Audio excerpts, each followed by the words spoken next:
नमः समय साराय स्वानुभूत्या चकास्ते चित्स्वभावाय भावाय सर्वभावान्तरक्षिदे वन्दितु सौवसिद्धे धुवमचलमडोवमं गदिं पत्ते ओक्ष्यामि समय पाहुड ब्रह्मो सुध केवली बड़िधम। समय सारथी ग्रंथाधिराज और अपना संवर अधिकार शुरू हुआ।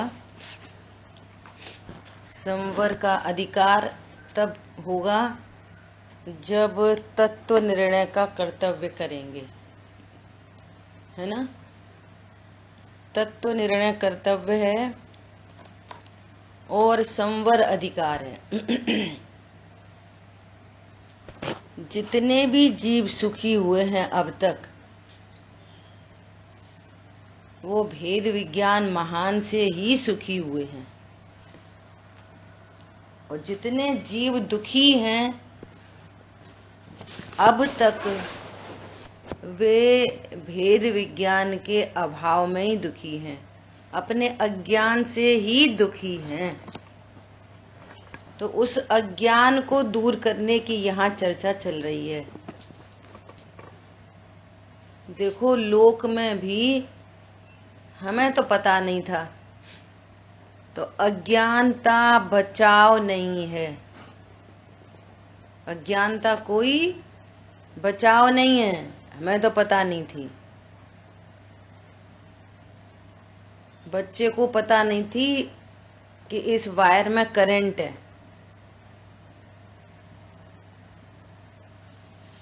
तो ये कोई बचाव नहीं है। प्रकृति में तो वो करंट से झटके लगेंगे ही लगेंगे। ऐसे ही हमें तो पता ही नहीं थी, तन धन को साथी समझा था, हमें तो पता ही नहीं थी कि ये शरीर भी हमारा नहीं है। तो पता होने पर आनंद होता है, और पता नहीं है तब तक इस संसार में पेनल्टी लग रही है। संसार में परिभ्रमण पेनल्टी है।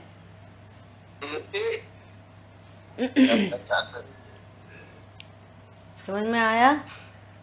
संसार में परिभ्रमण अज्ञानता की पेनल्टी है। सो अब यहाँ अज्ञान दूर करने का उपाय चल रहा है। क्यों दूर करना? अज्ञानता क्यों दूर करना? संवर क्यों प्रकट करना? बोलो, कौन बताएगा? संवर, अब कह रहे हैं कि संवर अधिकार के प्रारंभ में ही श्री कुंद आचार्य सकल कर्म का संवर करने का उत्कृष्ट उपाय जो भेद ज्ञान है उसकी प्रशंसा करते हैं, या फिर कहो भेद ज्ञान की विधि बताते हैं। बोलो, क्यों करना संवर?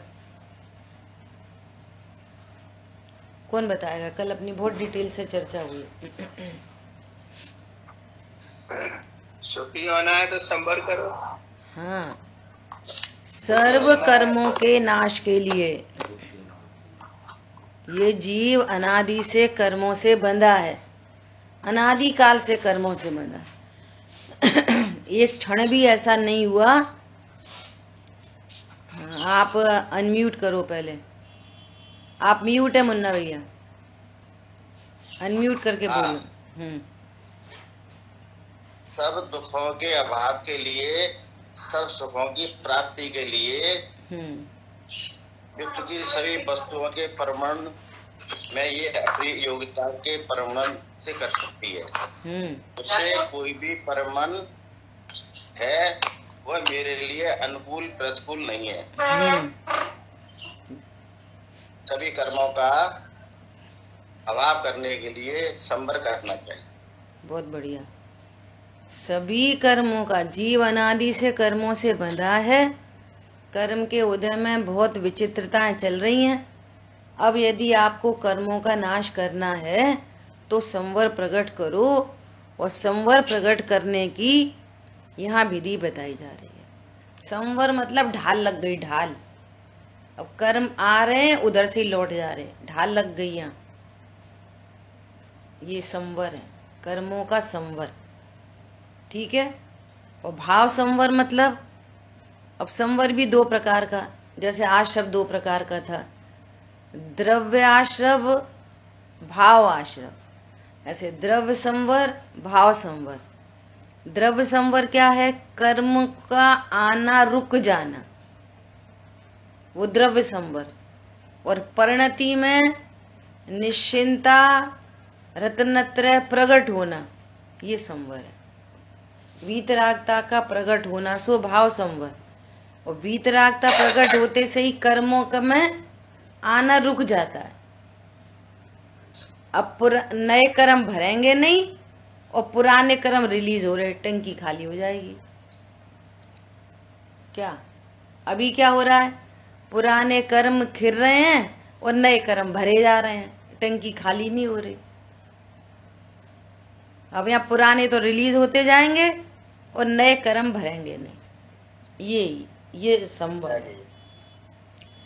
देखो, अपने गाथार्थ की पहली लाइन पर अपनी चर्चा हो गई थी कि उपयोग में उपयोग है। तो इसका अर्थ अपन ने दो तरह से देखा था, एक पर्याय अपेक्षा से, एक द्रव्य अपेक्षा से। ज्ञान में ज्ञान है, ज्ञान में बस ज्ञान है। ज्ञान पर पदार्थों को जान तो रहा है, लेकिन पर पदार्थ कोई भी ज्ञान में नहीं आ जाते। ज्ञान में तो बस ज्ञान है, दर्पण में तो बस दर्पण की स्वच्छता है, और कुछ नहीं है। दर्पण में पानी की थाली रखी है और आसमान से चांद सितारे सब उसमें झलक रहे हैं। पानी में हाथ डाल के देखो टटोए के, कुछ नहीं मिलेगा, पानी तो पानी पानी पानी बस। दो दृष्टांतों से ज्ञान में बस ज्ञान है, झलकन पूरी है, लेकिन ज्ञान में है कुछ नहीं। अब जब ज्ञान में ही कुछ नहीं है तो ज्ञायक में, जब हमारा बच्चा ही इतना जानदार है तो फिर पिताजी। समझ आई बात? एक ऐसी फनी सा चुटकुला है, इंटरनेशनल विजेता किसका? पहलवान। उसका बच्चा था एकदम ऐसा मरियल सा, तो वो जा रहा और सामने कोई दारा सिंह जा रहा। दारा सिंह से बोलता है वो, ए बाजू हट। दारा सिंह ने पीछे मुड़ के देखा, अच्छा इतना जरा सा बच्चा और ऐसे बोल रहा है। वो बोला बताऊं क्या? तो ये बच्चा बोलता पीछे देख। और देखा इंटरनेशनल विजेता दारा सिंह का भी दारा सिंह, तो चला गया चुपचाप। समझ में आई बात? ये ज्ञान पर्याय कौन है? ज्ञान पर्याय ज्ञायक का रिप्रेजेंटेटिव। जब ज्ञान इतना जबरदस्त है तो फिर ज्ञायक कैसा है? ये दो एंगल से यहाँ पे अपनी चर्चा हुई। अब देखो, क्रोध आदि में, अब क्रोध आदि अकेले क्रोध की बात नहीं चल रही, यहाँ आचार्य भगवान क्रोध से बात करेंगे। और तुम सब समझना, शॉर्टकट में बोलो तो क्रोध आदि में क्या समझना कि सर्व कषाय, क्रोध, मान, माया, लोभ, हास्य, रति, रति, शोक, भय, जुगुप्सा, स्त्री भेद, पुरुष भेद, नपुंसक भेद, पूरी 25 कषाय का पूरा पैकेज क्रोध आदि है ना। और क्या कर सकते हैं कि राग आदि और वर्ण आदि, जिनकी चर्चा हो चुकी, समझ आई बात? राग आदि और वर्ण आदि समझ में आ रही है सबको? किसी को समझ में नहीं आए तो पूछना, और डिटेल में बात करो तो पूरे 29 भाव जिसकी चर्चा शुरू से चली रही है, शरीर संबंधित सब चीजें और विकारी भाव संबंधी सब चीजें, उनको एक शब्द से यहाँ पे इंडिकेट कर रहे हैं, क्रोध आदि। क्रोध आदि कहो, राग कहो, राग आदि और वर्ण आदि कहो, और संयोग शरीर कर्म कषाय कहो। 4 बातें हो गई। क्रोध आदि कहो, उसका क्या अर्थ है? सर्व कष विकारी भाव कहो, या वर्णादि और राग आदि कहो, और या तो फिर संयोग शरीर कर्म कषाय, ये सब गर्वित होंगे क्रोध आदि में। कौन रिपीट करेगा? क्रोध आदि में हमको क्या क्या गर्वित करना है? हाँ, क्रोध आदि में सर्वदशाएं टोटल 25 है। मतलब हाँ ठीक है, कषाय 16 कषाय हो गए और 9 कषाय, और रागादिक भी इसमें लेंगे, वर्णादिक भी इसमें लेंगे, और 29 प्रकार के जो सर्व भाव हैं वो भी ठीक है। वर्णादि इसमें क्यों आ रहे? देखो आ रहे हैं, अभी आगे आ रहे हैं, देखो ठीक है। तो यहाँ पर क्या कह रहे हैं? क्रोधादि में कोई भी उपयोग नहीं।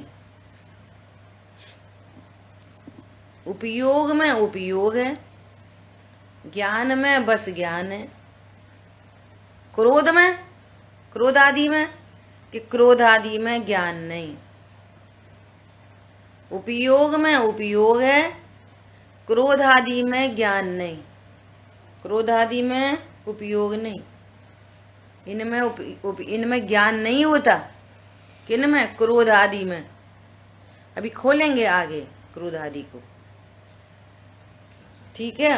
और क्रोध क्रोध में ही है, क्रोध क्रोध में ही है। उपयोग में उपयोग है और क्रोध में क्रोध है। उपयोग में उपयोग है, क्रोध में क्रोध है। क्रोध में उपयोग नहीं है, अस्ति। क्रोध में क्रोध है, अस्ति। और क्रोध में क्या नहीं है? कि क्रोध में ज्ञान नहीं है, क्रोध में उपयोग नहीं है। अर्थात क्रोध किसी को जानता नहीं है। क्रोध न अपने को जानता न पर को जानता है। क्रोध न स्वयं को जानता है और न पर को जानता है। ठीक है, क्लियर है? उपयोग में उपयोग है, क्रोध में क्रोध है। क्रोध में क्रोध है, अस्ति। और क्रोध में उपयोग नहीं है, ये नास्ति। अर्थात क्रोध न स्वयं को जानता है और न पर को जानता है। उपयोग में ज्ञान नहीं है, उपयोग ज्ञान से शून्य है। ठीक है। उपयोग में निश्चय से क्रोध नहीं है। ज्ञान नहीं है, देखो उपयोग में तो ज्ञान ही है। हाँ, उपयोग थोड़ी शून्य। उपयोग को शून्य क्या कह रहे? उपयोग में उपयोग है, ये अस्ति। उपयोग में क्रोध नहीं है, ये नास्ति। अस्ति नास्ति उपयोग में लगा। उपयोग में उपयोग है, अस्ति। और उपयोग में क्रोध आदि नहीं है, ये नास्ति। अब क्रोध की बात करो। क्रोध में क्रोध है, ये क्रोध अस्ति। और क्रोध में ज्ञान नहीं है, ये नास्ति। फिर इसको अपन ने मजबूत करा, क्या? ज्ञान स्व को भी जानता है, पर को भी जानता है। ज्ञान स्व पर प्रकाशक है। और उपयोग क्रोध न स्वयं को जानता है न पर को जानता है, क्योंकि वो ज्ञान से शून्य है। समझ आ गई बात?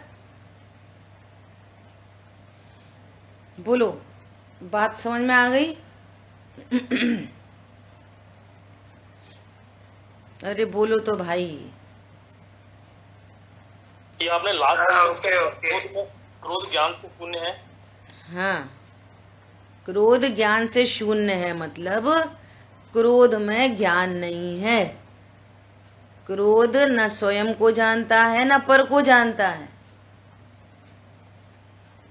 ठीक है, ऐसे बोलते हैं ना, क्रोधांध, क्रोध अंध। ये तो भैया क्रोध में इतने अंधे रहते हैं, क्रोधांध, विषयांध, अंधा ही बोलते हैं उसको।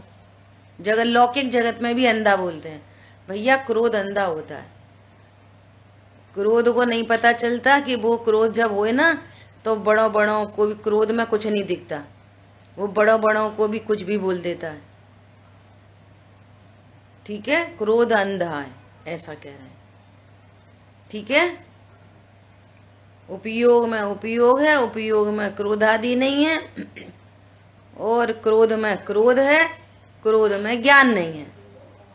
अब बताओ, जब क्रोध में ज्ञान नहीं है, मैं कौन हूं? जिसमें ज्ञान है सो मैं हूं, जिसमें ज्ञान नहीं है सो मैं नहीं हूं। इतनी सरल बात हो गई। क्रोध में ज्ञान नहीं है तो पुद्गल तरफ में आ गया। हाँ, यही बहुत टेक्निकल बात है। देखो, पुद्गल दो प्रकार का है। पुद्गल दो प्रकार का है। पुद्गल कहो, अजीव कहो, दो प्रकार का। एक तो पुद्गल वो है जो स्पर्श रस गंध वर्ण वाला है, ये जो चारों तरफ दिखाई दे रहा है, आंखों से जो कुछ दिख रहा है वो सब पुद्गल है। तो एक तो पुद्गल वो है जो स्पर्श रस गंध वर्ण वाला है। ठीक है, और एक अध्यात्म का पुद्गल वो है जो है तो जीव की पर्याय, वो स्पर्श रस गंध वर्ण मेड नहीं है, परंतु वो जानने का काम नहीं करती है। समझ आ गई बात? वो चैतन्य का विकार है।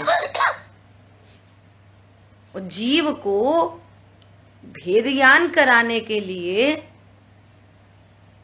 आचार्य भगवान इस टेक्नोलॉजी का यूज कर रहे हैं।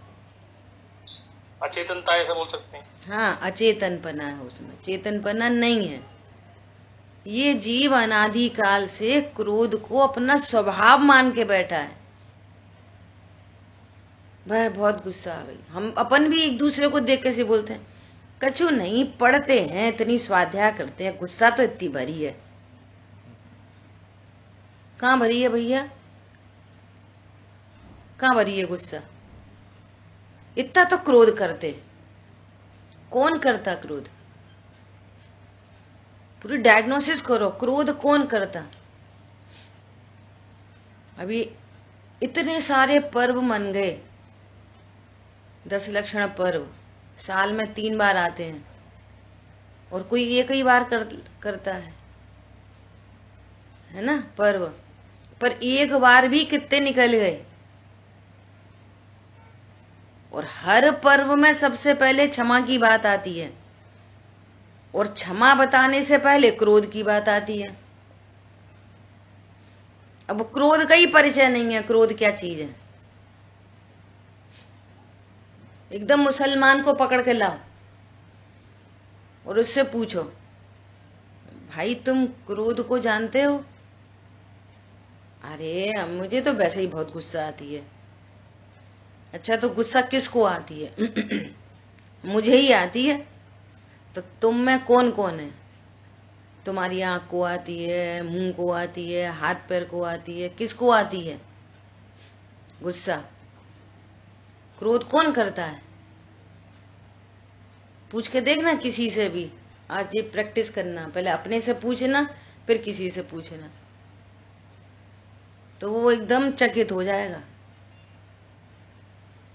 अब एक ही धुन लगाए रहेगा, अपन ही करते, अपन ही करते, अपन ही करते। अरे अपन तो करते, तो अपने बाल भी हैं, आंख भी है, नाक है, पेट है, पैर है, कौन करता है क्रोध?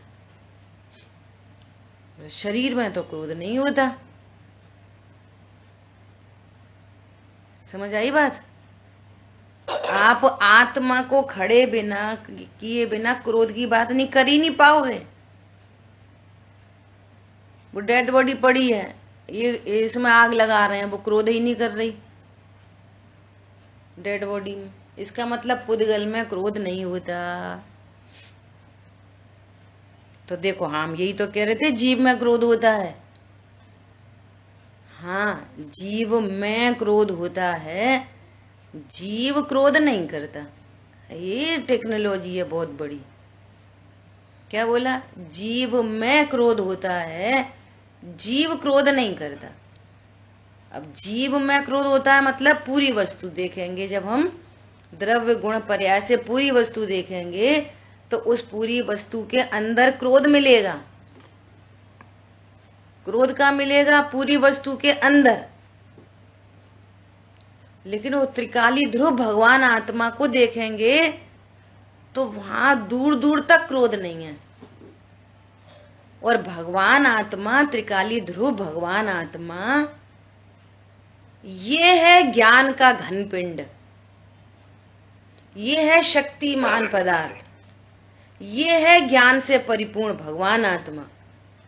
और इस भगवान आत्मा से जो विमुख पर्याय है, ओपोजिट विकारी पर्याय है, वो ज्ञान से शून्य है। इसमें ज्ञान नहीं है। ये क्रोध की पर्याय जानती नहीं है। इसलिए क्या बोल रहे हैं कि क्रोध में क्रोध है, क्रोध में ज्ञान नहीं है, और उपयोग स्वरूपी भगवान आत्मा में ज्ञान है और भगवान आत्मा में क्रोध नहीं है। और भगवान आत्मा की बात तो बाद में करेंगे। जो ज्ञान की पर्याय है ना, जो क्रोध को जानती है, उस पर्याय में भी क्रोध नहीं है। तो बच्चा इतना जबरदस्त है, जिसकी प्रतिमा इतनी सुंदर, वो कितना सुंदर होगा। जो मेरा ज्ञान स्वभाव है ना, वो ही बहुत महामहिम चीज है। तो द्रव्य स्वभाव तो गजब की चीज है। आज तक अपने बारे में नहीं जाना कि मैं खुद कितनी गजब की चीज हूं। दुनिया दिख रही है गजब की। कल परसों बोला था, वाह ताज नहीं, वाह ज्ञान। वाह ये मोबाइल नहीं, वाह ज्ञान। ज्ञान की महिमा है ये। और जिसने ज्ञान की महिमा जान ली, उसने ज्ञायक की महिमा जान ली। ऐसा वो क्रोध है तो जीव की पर्याय। एक बात ये पक्का रखना, जीव की पर्याय है, परंतु उसका नेचर जीव जैसा नहीं है। अब दृष्टांत से समझना पड़ेगा कि आम का छिलका, किसका छिलका है? आम का ही। आम के साथ ही आता है, पेड़ में आम के साथ वो छिलका और आम साथ ही लगता है। छिलका, गुठली, आम। ये गुठली पड़ी है, किसकी है? आम की। छिलका किसका है? आम का। परंतु छिलके में कितना आम का पना है, आम पना। छिलका जैसा आम एकदम स्वादिष्ट है, मीठा है, पौष्टिक है, ऐसा छिलका कितना मीठा है, कितना पौष्टिक है तो आम का ही छिलका। समझ में आ गई बात? बबली बहन जी, हेलो। हाँ बोलिए। ऐसे बोल सकते हैं कि जिस जीव ने आश्रम को अपनाया है, आश्रम का ही सत्कार किया है, और जिसने संवर को नहीं अपनाया है, संवर को नहीं जाना है, उसको क्रोध होता है। क्रोध में ज्ञान नहीं होता। हाँ, जिसने संवर को नहीं अपनाया, जिसने जीव को नहीं अपनाया, जीव को अपनाने पर नया संवर प्रकट होता है। संवर तो है ही नहीं परिणति में, अपनाएगा कैसे? समझ में आ गई बात? उन करेक्शन करना है ना जिसने आश्रव को अपनाया, जीव को नहीं अपनाया।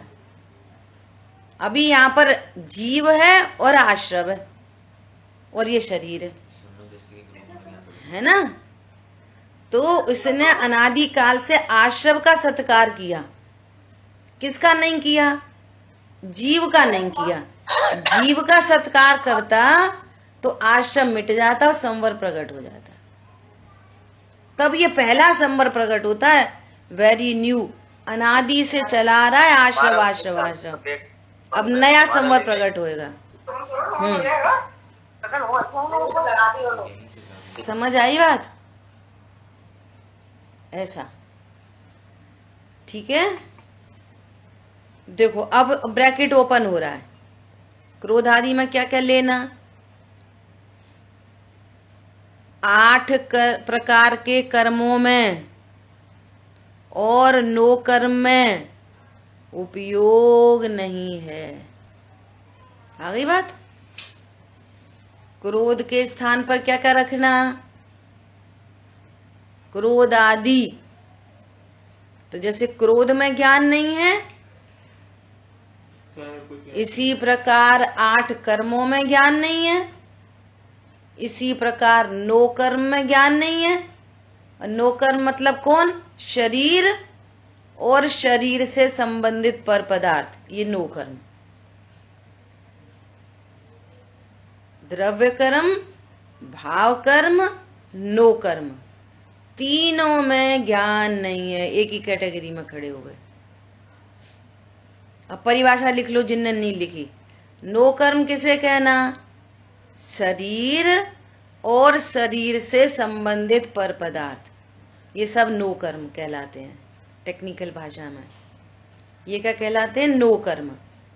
9 मतलब 9 नंबर नहीं, 9 मतलब किंचित, किंचित कर्म है ये। किंचित कर्म, किंचित कर्म क्यों कह रहे हैं? इसलिए कह रहे हैं कि ये डायरेक्टली जीव को दुखी नहीं करते, न शरीर और न शरीर से संबंधित पर पदार्थ, इसलिए इनको 9 कर्म कहते हैं।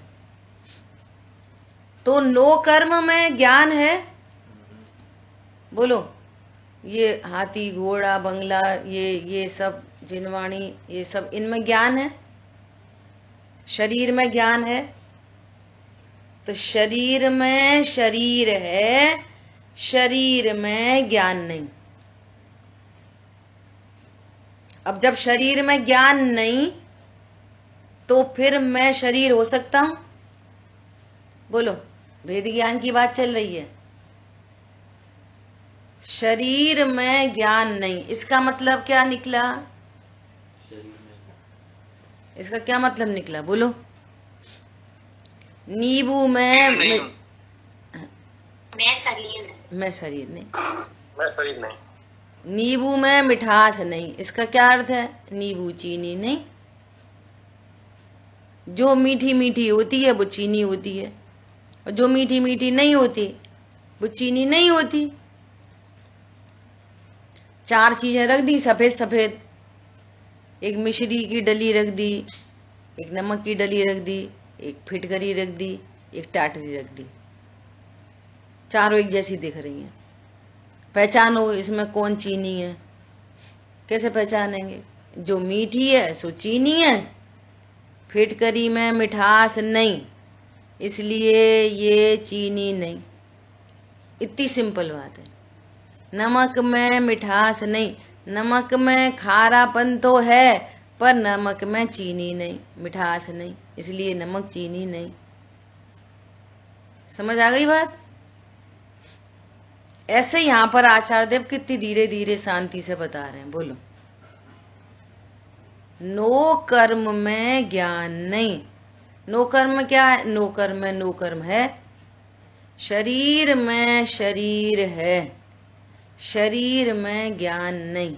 इक्वल टू मैं शरीर नहीं, इक्वल टू मैं स्त्री पुरुष नहीं, इक्वल टू मैं किसी की पत्नी, भाई, बहन, मम्मी, कक्का चचा, पप्पा, कुछ नहीं, नथिंग।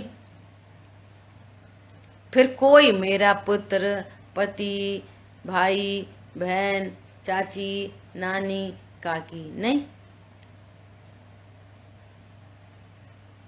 चीनी की नमक से रिश्तेदारी है कि नहीं कुछ? चीनी नमक की कौन लगती है? बोलो। दूर दूर तक कुछ नहीं। दूर दूर तक कुछ नहीं कोई रिश्तेदारी। अब एक ही साथ रहते हैं, एक ही वहीं पे अड़ोसी पड़ोसी। बोलो। हैं?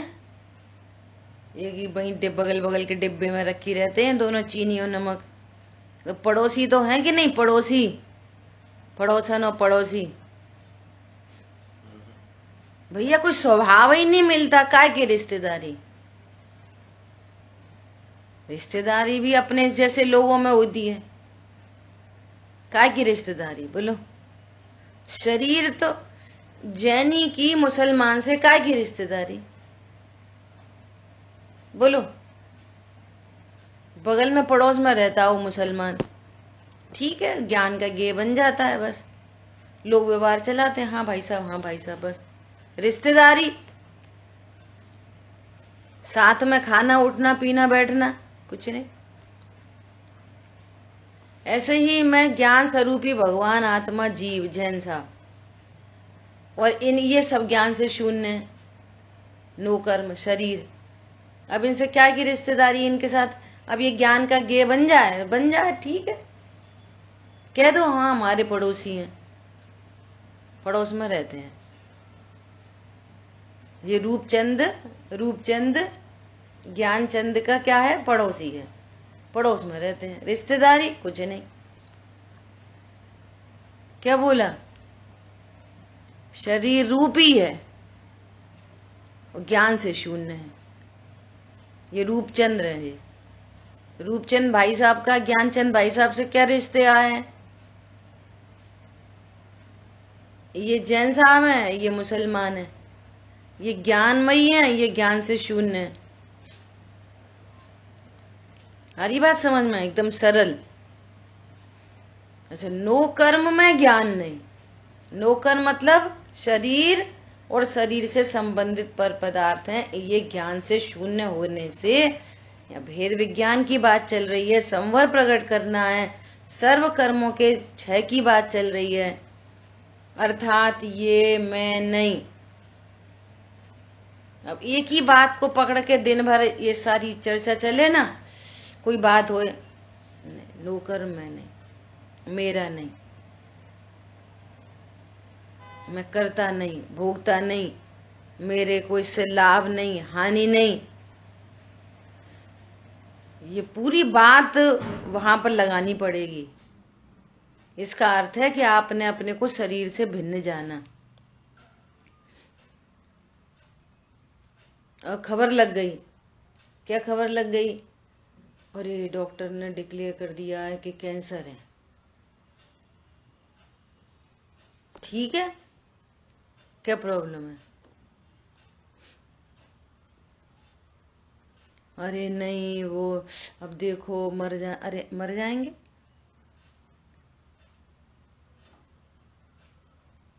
बोलो, खबर आ जाए कैंसर हो गया, अब क्या हुए? मैंने निर्णय किया है ना, मैं शरीर नहीं।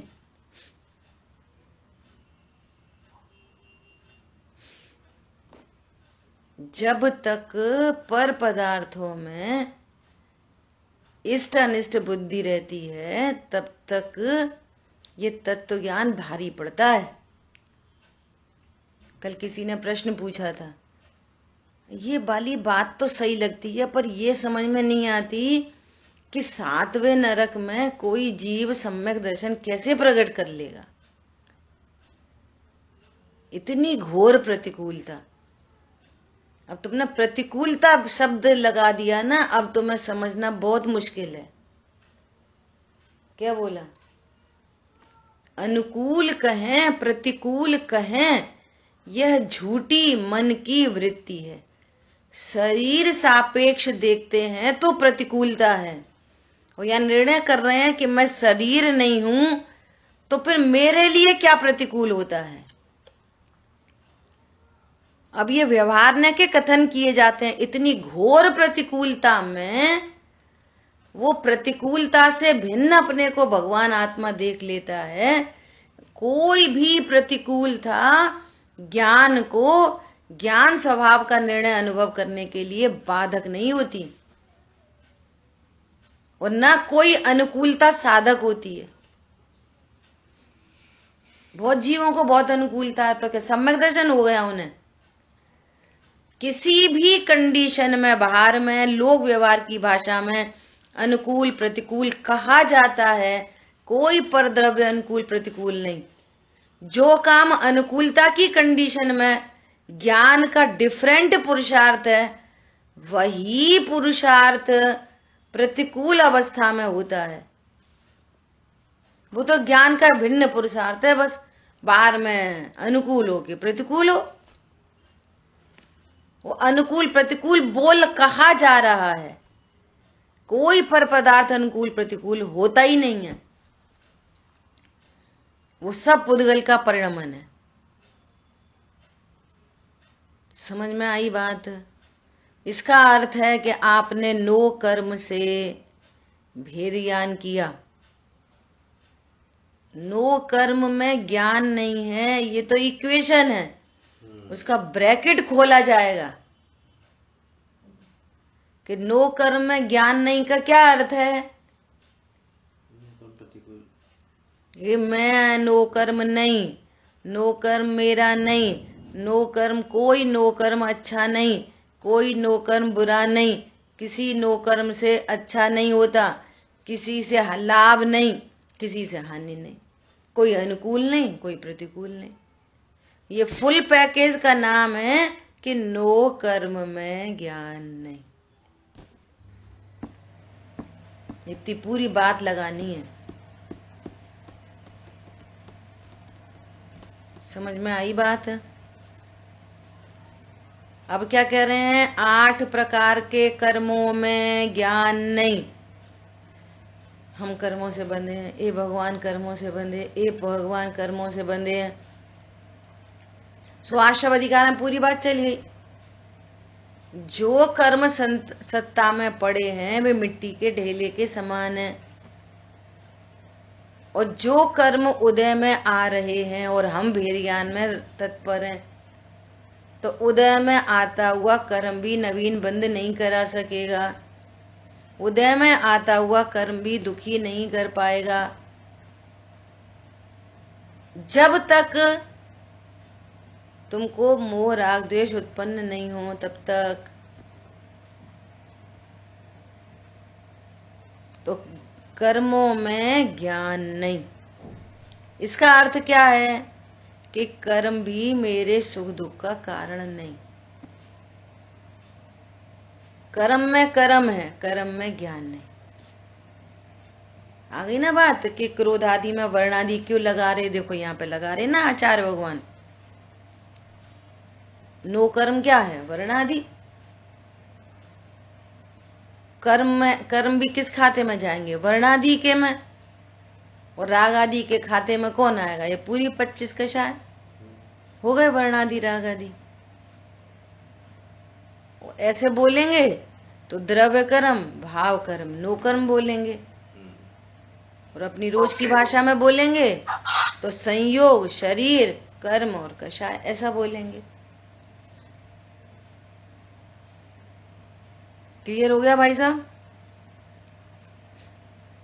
ओके, ठीक है। देखो क्या कह रहे हैं? 8 प्रकार के कर्मों में और नो कर्म में उपयोग नहीं, अर्थात इनमें ज्ञान नहीं। ये सब ज्ञान से शून्य है। इसका मतलब क्या हुआ? इसका मतलब क्या हुआ? संयोग मेरे नहीं, मैं संयोगों का नहीं। शरीर मेरा नहीं, मैं शरीर का नहीं। मैं तो ज्ञानमयी हूं, ज्ञान का हूं बस। सबसे भेद ज्ञान होगा। और ये कषाय, क्रोध आदि क्रोध में क्रोध है, मान में मान है, माया में माया है। सुनना ध्यान से, माया में क्रोध नहीं है, माया में माया है। लोभ में लोभ है, लोभ में मान नहीं है, मान में मान है। क्या बोला? अंदर अंदर कषायों में भी ऐसा ही है। हास्य में क्रोध नहीं, क्रोध में हास्य नहीं, रति में अरति नहीं, ऐसा लगाना। तो कषायों में कषाय है, क्रोध में क्रोध है। अब तक कषाय में कषाय है, अब मेरे में कषाय है। बोलो, मेरे में तो ज्ञान स्वभाव है, मेरे में तो कोई कषाय नहीं है। कितनी गजब की बात है। आचार्य भगवान कितनी कितनी अच्छी लाइन कह रहे हैं अंदर। ऐसा ऐसा अविपरीत ज्ञान, मतलब अविपरीत ज्ञान मतलब विपरीतता से रहित, ऐसा सत्य ज्ञान जब जीव के होता है तब वह उपयोग स्वरूप शुद्धात्मा उपयोग के अतिरिक्त अन्य किसी भी भाव को नहीं करता। ऐसा अविपरीत ज्ञान अर्थात विपरीतता से रहित ज्ञान अर्थात सच्चा ज्ञान, सत्य ज्ञान, सेवा सत्य स्वरूप की, यह है सत्य स्वरूप की सेवा। ऐसा सत्य ज्ञान जब किसी जीव को होता है तो वो ज्ञाता दृष्टा अपने को अनुभव करता है और किसी पर का कर्ता अपने को नहीं जानता। बस संवर प्रकट हो जाता है। बस ये संवर को प्रकट करने की विधि है। धर्म करने के लिए क्या कर रहे हैं? जो जैसा है उसको वैसा जानो, इक्वल टू धर्म हो गया। और जो जैसा है उसको वैसा नहीं जानना, इक्वल टू अधर्म है। और जहां अधर्म है वहां कर्म है, वहां करता, मैं करता हूं, मैं करता हूं, मैं करता हूं। है ज्ञाता वस्तु। सत्य स्वरूप तो ये है कि तुम ज्ञाता वस्तु हो, ये सत्य स्वरूप है। और ज्ञाता को कर्ता जानना बस अधर्म है, अधर्म हो गया है। हमने तो बड़े बड़े मंदिर बनाए, सुनो तुमने अधर्म किया। हमने तो बहुत दान दिया, तुमने अधर्म किया, अधर्म किया। और जहां अधर्म है वहां अनंत आकुलता है, और जहां अनंत आकुलता है वहां अनंत कर्मों का बंध है। धर्म नहीं किया। जड़ का कर्ता अपने को जाना, नो कर्म को अपना जाना। नो कर्म में नो कर्म है, नो कर्म ज्ञान से शून्य है। और जीव ज्ञाता दृष्टा वस्तु है, उपयोग में उपयोग है, उपयोग में मंदिर नहीं है। और कल बात की थी, पुद्गल में मंदिर रूपणमन करने की उसकी अपनी तत्समय की योग्यता शक्ति है। अनंत पुद्गल परमाणु अपने स्वयं के ही आधार से ऐसे मंदिर रूपणमन करते हैं। बोलो, बादल किसके आधार से परिणमन करते हैं? बादल। कभी बादल देखोगे ऐसा दिखाई देगा, ए देखना ये घोड़ा जैसा लग रहा है, देखना ये बादल कैसा लग रहा है, हिरन जैसा लग रहा है बिल्कुल। तो बादल को कौन परिणमा रहा है? बोलो, उनके आकार प्रकार कौन अदल बदल रहा है? जैसे वहां अनंत पुद्गल परमाणु स्वयं प्रकृति में अपने आकार रूप परिणमन करते हैं, ऐसे ये पुद्गल परमाणु स्वयं घर, मकान, दुकान, मंदिर रूप परिणमन करते हैं। अब ये तुम्हारे ज्ञान से होके जाते ना, तुमने जान लिया और जानने में ही इतना बड़ा अपराध कर दिया। क्या बोला? शेर क्यों मरा? क्यों मरा? पानी के स्वच्छ स्वरूप को नहीं जाना। बस ये अज्ञानता मौत का कारण है। ऐसे ही यहाँ पूरे विश्व में होते हुए परिणमन का वो तुम्हारे ज्ञान का विषय बन गया बस। वही उस संबंधी विकल्प है। कर्ता बुद्धि है ना, जब तक कर्ता बुद्धि है तो फिर करने के विकल्प है। बोला ना पिछले कितने पीछे वाले थे, भूलना नहीं। कर्ता बुद्धि है तो वो करने के विकल्प को प्रेरित करता है। जैसे चुंबक सुई को अट्रैक्ट करने के लिए प्रेरित करती है, कर्ता बुद्धि से करने के विकल्प होते हैं। तो करने का विकल्प हो गया तुम्हारी पर्याय में, बहुत से बहुत बात खत्म हो गई। लेकिन मंदिर तुमने कैसे बनाया ये बताओ पहले। मंदिर कैसे बना दिया, घर कैसे बना दिया, पुद्गल को कैसे परिणमन करा दिया? बोलो, पुद्गल में तो उपयोग नहीं, उपयोग में उपयोग है। नौकर में तो उपयोग नहीं। अच्छा, जिन वस्तुओं में उपयोग नहीं है उनमें परिणमन शक्ति नहीं है। बोलो, ये पुद्गल कहाँ जानता है अपने कुछ, कितना अपने को जानता दूसरे। ये ईंट दूसरी ईंट पर कैसे लगेगी? बोलो, आप अनम्यूट हो भाई साहब, सॉरी म्यूट हो, अनम्यूट करके बोलो, आवाज नहीं आ रही।